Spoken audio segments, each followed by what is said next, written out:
আমি অনেক দিন আমার প্রিয় বেকারি থেকে কেক খেয়েছি আর মনে মনে তার রেসিপিটাই অনেক খুঁজেছি। অবশেষে একটা পারফেক্ট রেসিপি পেয়ে আমি অনেক সন্তুষ্ট। আর এই কেকের রেসিপিটা আমি যার কাছ থেকে শিখেছি তার প্রতি রইল আমার তরফ থেকে অনেক অনেক দোয়া ও ভালোবাসা। বিসমিল্লাহির রহমানির রহিম। আসসালামু আলাইকুম। আজকে আমরা তৈরি করব আমার স্বপ্নের এবং পারফেক্ট ভ্যানিলা স্পঞ্জ কেকের রেসিপি। সেই সাথে থাকছে প্রপারভাবে সংরক্ষণ পদ্ধতি। এই কেকটা তৈরি করার জন্য আমরা প্রতিটা উপকরণ একটা কিচেন স্কেল দিয়ে মেপে নিব। বেকেলসের ভ্যানিলা প্রিমিক্স নিলাম 100 গ্রাম, 2টা ডিম একটা কাঁটা চামচ দিয়ে ফেটে মেপে নিব 100 গ্রাম, তেল নিব 20 গ্রাম, পানি নিব 20 গ্রাম। তেল এবং পানি একসাথে মিশানো যাবে না, আমি ভুল করে একসাথে মিশিয়ে নিছি এবং অফ ক্যামেরায় আবার আলাদা আলাদা করে মেপে নিছি। ডিমের মধ্যে দিয়ে দিব ভ্যানিলা এসেন্স। ভ্যানিলা এসেন্সটা দেওয়ার আগে বোতলটা একটু ঝাঁকে নিয়ে তারপর মেপে নিব। এখানে আমি 7 ইঞ্চির একটা মোল্ড নিছি। মোল্ডের শুধু নিচের অংশে হালকা একটু তেল ব্রাশ করছি যাতে কাগজটা ভালো মতো বসে। বেকিং পেপারের উপরে আমি কোনো তেল মালিশ করি নাই। মোল্ডের সাইডে তেল মালিশ করাই যাবে না, সাইডে তেল মালিশ করলে কেকটা ভিতর থেকে চুপসে আসবে। প্রথমে একটা বাটিতে নিয়ে নিব ভ্যানিলা কেক প্রিমিক্স 100 গ্রাম, তারপর এতে দিয়ে দিব মেপে নেওয়া 100 গ্রাম ডিম। ডিমের বাটিটা একটা স্প্যাচুলা দিয়ে কেচে নিব, কারণ এখানে যে ডিমটা আছে সেটা কিন্তু আমার মাপের। ডিম এবং প্রিমিক্সটা আমি বিট করব ঘড়ি ধরে 8 মিনিট।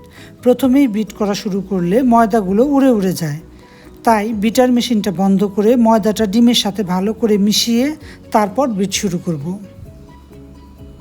এবং বিট করার সময় একটু পর পর বাটির চারপাশের ময়দার মিশ্রণগুলো একটা স্প্যাচুলা দিয়ে কেচে বাটির মাঝখানে এনে দেব। একটানা 4 মিনিট বিট করার পরে এই অবস্থা। এটা আমার আরও 4 মিনিট বিট করতে হবে। 2 থেকে 3 মিনিট পর পর বিটারটা বন্ধ করে বাটির কিনারের মিশ্রণটা একটা স্প্যাচুলা দিয়ে মাঝখানে এনে তারপর আবার বিট শুরু করব। এটা হলো আমার একটানা 8 মিনিট বিট করার পরের অবস্থা। 8 মিনিট পর দিব মেপে নেওয়া 20 গ্রাম পানি। পানি দিয়ে আমি বিট করব ঘড়ি ধরে একটানা 1 থেকে 1.5 মিনিট, এর বেশি বিট করা যাবে না। তেল দিব 20 গ্রাম। তেল দেওয়ার পর শুধুমাত্র 30 সেকেন্ড মিশাবো, এর থেকে বেশি সময় মিশালে কেকটা কিন্তু বসে যাবে। আমার কেকটা বিট করা শেষ, এখন মিশ্রণটা এই অবস্থায় আছে। এটা আমি টোটাল বিট করলাম প্রথমে 8 মিনিট, পানি দিয়ে 1.5 মিনিট, তেল দিয়ে 30 সেকেন্ড, সর্বমোট 9.5 মিনিট বিট করলাম। আর একটা কথা, বিট করার সময় এলোমেলোভাবে একবার এদিক একবার সেদিক করে বিট করা যাবে না, একদিকেই ঘুরিয়ে ঘুরিয়ে বিট করতে হবে। এই যে ঘুরতেছে ঠিক এইভাবে একদিকে ঘুরিয়ে ঘুরিয়েই বিট করব। আমার ব্যাটারটা পুরোপুরি তৈরি, এবার মোল্ডে ঢেলে দিব। ব্যাটারটা আমি একদম উপর থেকে ঢেলে দিব। আর এই টিপসটা অনেক ইম্পর্টেন্ট, আপনারা অবশ্যই ফলো করবেন। এবার মোল্ডটা ধরে কয়েকটা বাড়ি দিব, এতে করে কেকের ভিতরে যে ছোট ছোট এয়ার বাবল আছে সেটা নষ্ট হয়ে যাবে। আমি একটা শাঁসলিক কাঠি দিয়ে কেকটা একটু নেড়ে দিব, যাতে ভিতরে হিডেন এয়ার বাবল থাকলে নষ্ট হয়ে যায় এবং কেকটা বড় বড় ফাঁকা ফাঁকা না হয়ে স্মুথ হয়। এবার কেকটাকে আমি আবার কয়েকটা বাড়ি দিয়ে বেক করতে চলে যাব। প্রিহিট ওভেনে 160 ডিগ্রি তাপে 25 থেকে 30 মিনিট বেক করব। ওভেন ভেদে টাইমটা কম বা বেশি লাগতে পারে, তাই কেকটা ওভেনে দেওয়ার 25 মিনিট পর থেকেই খেয়াল রাখবেন। কেকটা এমন হালকা কালার আসলে যখন মনে হবে কেকটা হয়ে গেছে, তখন ওভেনটা খুলে একটা আঙ্গুল দিয়ে টেস্ট করে নিলাম কেকটা হয়েছে নাকি। আঙ্গুলটা শুকনো শুকনো হলে বুঝবো কেকটা হয়ে গেছে। এবার একটা শাঁসলিক কাঠি দিয়ে খোঁচা দিয়ে দেখব, কাঠিটা ক্লিন বের হইলে বুঝবো কেকটা হয়ে গেছে। এবার কেকটা ওভেন থেকে নামিয়ে জোরে একটা বাড়ি দিব। স্পঞ্জ কেকটা ওভেন থেকে বের করার পর জোরে একটা বাড়ি মারতে হয়, যাতে যতটুকু ডাবার এখনই ডেবে যায়। এবার কেকটা ঢেকে রেখে দিব ঠান্ডা হওয়া পর্যন্ত। ঠান্ডা হওয়ার পর ঢাকনাটা খুলে কেকটা আপনাদেরকে একটু দেখাচ্ছি।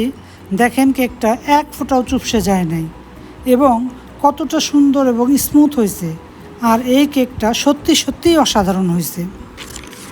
কেকটা যদি একটু চুপসে যেত তাহলে কিনারে একটা দাগ থাকতো ডেবে যাওয়ার, আপনারা একটু দেখেন কিনারটা ঠিক আগের মতোই আছে, একটুও চুপসে যায় নাই। চাকু দিয়ে মোল্ড ঘেঁষে ঘেঁষে কেকটা কেটে কেকটা আলগা করে নিব।